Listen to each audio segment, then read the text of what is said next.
ஓம் சாந்தி 23/3/2026 காலை முரளி பாப்தாதா மதுபன். பரமாத்மாவின் மகாவாக்கியம்.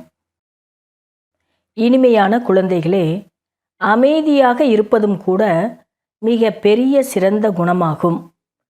நீங்கள் அமைதியாக இருந்து பாபாவை நினைவு செய்து கொண்டே இருப்பீர்களானால் அதிக வருமானத்தை சம்பாதிப்பீர்கள். கேள்வி: எந்த ஒரு வார்த்தை கர்ம சந்நியாசத்தை உறுதி செய்கின்றது? அந்த வார்த்தையை நீங்கள் பேச முடியாது. பதில்: டிராமாவில் இருந்தால் செய்வேன் என்று சொல்லுவது, பாபா சொல்கிறார், இதுவோ கர்ம சந்நியாசம் ஆகின்றது. நீங்கள் கர்மத்தையோ அவசியம் செய்தாக வேண்டும். முயற்சி இல்லாமல் தண்ணீர் கூட கிடைக்காது. அதனால் டிராமா என்று சொல்லிவிட்டு விடக்கூடாது. புதிய ராஜ்யத்தில் உயர்ந்த பதவி பெற வேண்டுமென்றால் நன்கு முயற்சி செய்யுங்கள். டிராமான்னு சொல்லிட்டு இருந்தோம் அப்படின்னா எந்த ஒரு பலனும் கிடையாது. முயற்சி செய்யணும் அப்படின்னு சொல்கிறாரு பாபா. ஓம் சாந்தி. முதலில் குழந்தைகளுக்கு எச்சரிக்கை கிடைக்கின்றது. தந்தையை நினைவு செய்யுங்கள், ஆஸ்தியை நினைவு செய்யுங்கள், மன்மனா பவ. இந்த வார்த்தையும் வியாசர் எழுதியுள்ளார். சமஸ்கிருதத்தில் பாபா புரிய வைக்கவில்லை. சாஸ்திரங்களில் வியாசர் எழுதியிருக்கிறாரு அப்படின்னு சொல்லியிருக்கிறாங்க. அதுவும் சமஸ்கிருதத்தில் எழுதியிருக்கிறாரு மன்மனா பவங்கிற வார்த்தையை அப்படின்னு சொல்லியிருக்கிறாங்க. பாபா இங்கே சொல்கிறாங்க, நான் உங்களுக்கு சமஸ்கிருதத்திலலாம் புரிய வைக்கவில்லை.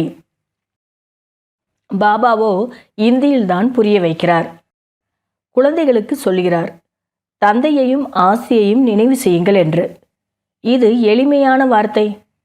குழந்தைகளே, தந்தையாகிய என்னை நினைவு செய்யுங்கள். லௌகீக தந்தை இது போல சொல்ல மாட்டார், குழந்தைகளே என்னை நினைவு செய்யுங்கள் என்று. இங்கு இது புது விஷயமாகும்.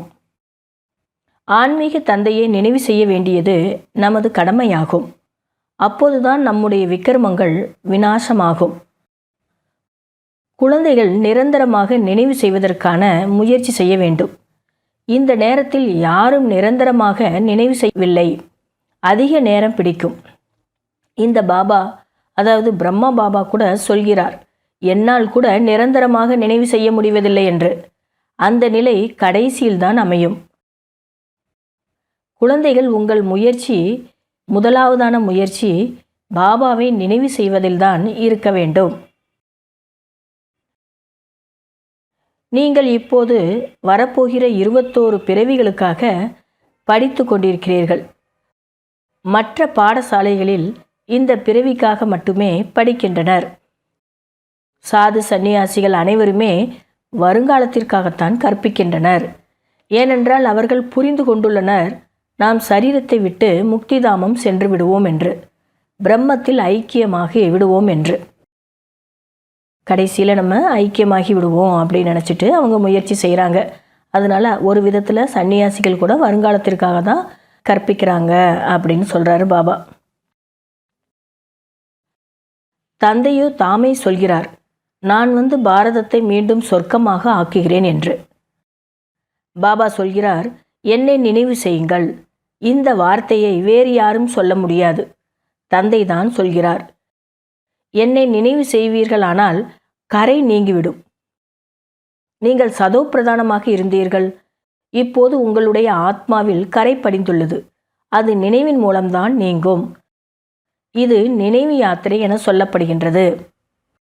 இந்த யோக அக்னியால் கரை நீங்கும். அப்போது நீங்கள் கிருஷ்ணபுரி செல்வதற்கு தகுதியானவர்களாக ஆகிவிடுவீர்கள். கிருஷ்ண ஜெயந்தி அன்று கிருஷ்ணரை அழைக்கின்றனர். நீங்கள் அறிவீர்கள், கிருஷ்ணருக்கும் பாபாவிடமிருந்துதான் ஆஸ்தி கிடைக்கின்றது. கிருஷ்ணர் சொர்க்கத்தின் எஜமானராக இருந்தார்.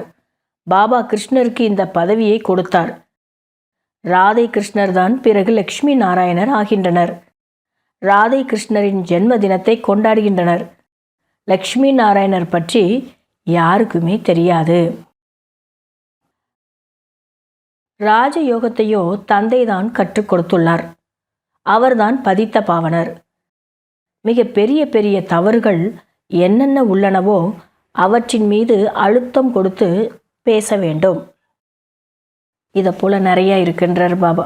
ராஜயோகத்தை சிவபாபா தான் கற்றுக் கொடுக்குறாரு. அவரை சர்வவியாபின்னு சொல்லிட்டாங்க. கிருஷ்ணரை கீதையினுடைய பகவான்னு சொல்லியிருக்கிறாங்க. கல்பத்தருடைய ஆயுளை கூட லட்சக்கணக்கான வருடங்கள்னு சொல்லியிருக்காங்க. இதை மாதிரி பெரிய பெரிய தவறுகள்லாம் இருக்குது. அதன் மீது நீங்கள் கொஞ்சம் அழுத்தம் கொடுத்து சரியான விஷயங்களை சொல்லி கொடுக்கணும் அப்படின்னு பாபா சொல்லிகிட்ருக்கிறாங்க. பிரம்மா மூலமாக பிராமணர்கள் படைக்கப்படுகின்றனர். அவர்கள்தான் பிறகு விஷ்ணுபுரிக்கு எஜமானர்களாக ஆகின்றனர்.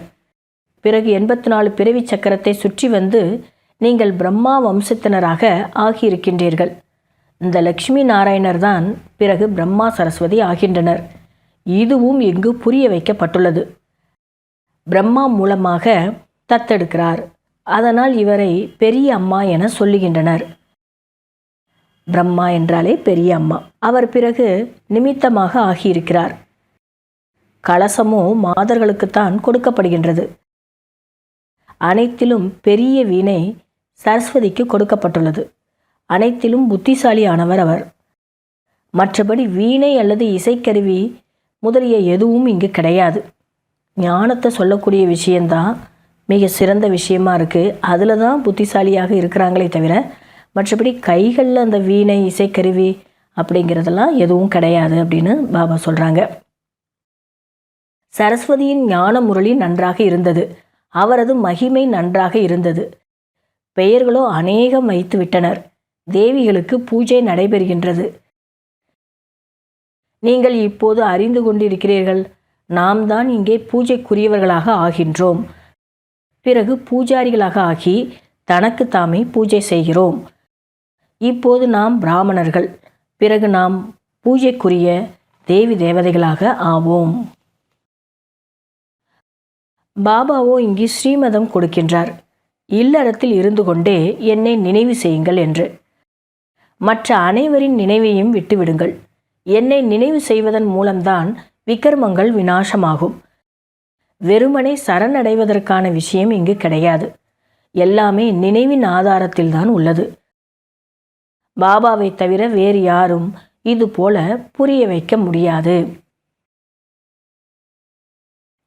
நீங்கள் யோக பலத்தினால் பாபாவிடமிருந்து ஆஸ்தி பெறுகிறீர்கள். அமைதியாக இருந்து பாபாவையும் ஆஸ்தியையும் மட்டும் நினைவு செய்யுங்கள். கடைசியில் நீங்கள் அமைதியாக இருப்பீர்கள். பிறகு இந்த சித்திரங்கள் முதலியவை பயன்படாது. நீங்கள் புத்திசாலிகளாக ஆகிவிடுவீர்கள். பாபாவை நினைவு செய்வீர்கள் என்றால் அந்துமதி சோகதி ஆகிவிடும். அதாவது கடைசியில் நல்ல நிலை கிடைத்துவிடும். நீங்கள் என்னிடம் வந்து விடுவீர்கள். முழு தேர்ச்சி பெறுகிறவர்களுக்கு ராஜ்யம் கிடைக்கும். அனைத்தும் நினைவு யாத்திரையின் ஆதாரத்தில்தான் உள்ளது. இன்னும் போக போக புதியவர்களும் கூட மிகவும் முன்னேறி சென்று கொண்டே இருப்பார்கள். அதனால தான் பாபா லாஸ்ட் ஸோ ஃபாஸ்ட் அப்படின்னு சொல்லியிருக்கிறாங்க. நல்லது. இனிமையிலும் இனிமையான தேடி கண்டெடுக்கப்பட்ட செல்ல ஆன்மீக குழந்தைகளுக்கு தாயும் தந்தையும் ஆகிய பாப்தாதாவின் அன்பு நினைவுகள் மற்றும் காலை வணக்கம். ஆன்மீக குழந்தைகளுக்கு ஆன்மீக தந்தையின் நமஸ்காரம். கடைபிடிக்க வேண்டிய முக்கியமான சாராம்சம்.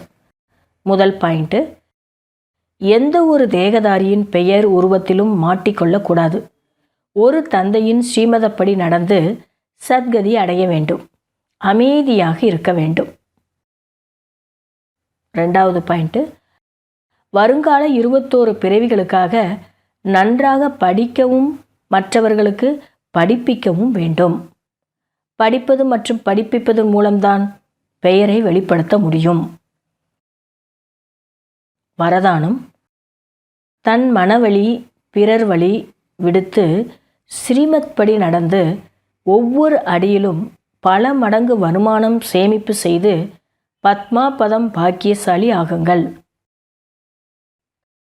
ஸ்ரீமதப்படி நடப்பவர்கள் ஒரு எண்ணத்தை கூட தன்னுடைய மனவழி பிறருடைய வழியில் கொண்டு வர முடியாது. மனோநிலையின் வேகம் விரைவாக இல்லை என்றால் ஸ்ரீமதத்தில் ஏதோ கலப்படம் இருப்பதாகும். மனவழி என்பது இடைக்கால சம்ஸ்காரத்தின் வசமாகி எழும் எண்ணம் மனோநிலையை தடுமாற செய்கின்றது. எனவே சோதனை செய்யுங்கள், செய்யவும் வையுங்கள். ஒரு அடி கூட ஸ்ரீமதத்துக்கு மாறாக இருக்கக்கூடாது. அப்போதுதான் ஒவ்வொரு அடியிலும் வருமானம் சேமித்து கொண்டே இருப்பீர்கள். பல மடங்கு பாக்கியசாலிகளாகவும் ஆவீர்கள். ஸ்லோகன்: மனதில் அனைவர் பொருட்டும் நன்மைக்கான உயர்ந்த எண்ணம் கொள்ளவும். இதுவே விஸ்வ கல்யாணக்காரி ஆத்மாவின் செயலாகும். இன்றைய அவ்வக்த சமிக்கை: சூழ்நிலைகள் எந்த விதமாக இருந்தாலும் நம்பிக்கை உள்ள குழந்தைகள் தனது மனோநிலையின் சக்தியால் என்றென்றும் வெற்றியை அனுபவம் செய்வார்கள். உலகினரோ, பிராமண குடும்பத்தினரோ, உற்றார் உறவினரோ பிறர் உங்களை பார்த்து இவர் தோற்று போனார் என்றாலும் அது தோல்வியல்ல, வெற்றியே. எந்த ஒரு சேவையோ, குழுவோ, இயற்கையோ எந்த இன்னலும் தன் மனதின் உயர்நிலையை தடுமாற செய்தால் இதுவும் பந்தன் முக்து நிலை ஆகாது. இந்த பந்தனத்திலிருந்தும் விடுபட வேண்டும். அதாவது பாபா சொல்கிறாங்க, சூழ்நிலைகள் மற்றபடி பிரச்சனைகள் எதுவானாலும் நம்முடைய மனநிலையை தடுமாற செய்தது அப்படின்னா அது கூட பந்தன் முக்தி நிலை கிடையாது. அந்த மாதிரியான பந்தனத்திலிருந்தும் நம்ம விடுபடணும் அப்படின்னு சொல்லிட்டுருக்கிறாரு. நல்லது. ஓம் சாந்தி.